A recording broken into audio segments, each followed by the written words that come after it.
Hi guys, it's Mega Bride. For today's video guys, akong recycle ang mga online nga wala na magamit na ko guys. So nakita ninyo nga puti yung lataa sa foam.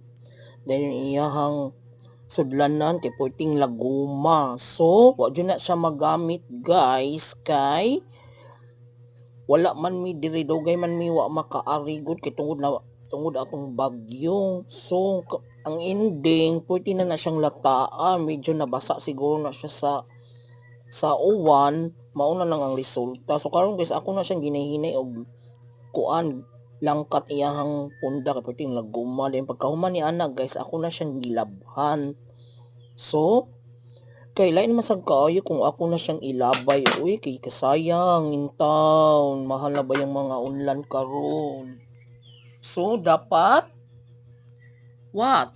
So, you have to use the one of the 3 R's. So, I'm going to use one letter R. It's recycle. So, i-recycle na gina nato guys ang mga online nga wa magamit. No? Sayang sa kaayo. Diba? Ginahinay gina na kog langkat guys kay para dili siya madaot. So, di ba? Pwedeng lata. So, mauna na guys. Oy, mauna yun ako ipakita niyo nga video. Hope you like this video. Please comment and more followers, more and more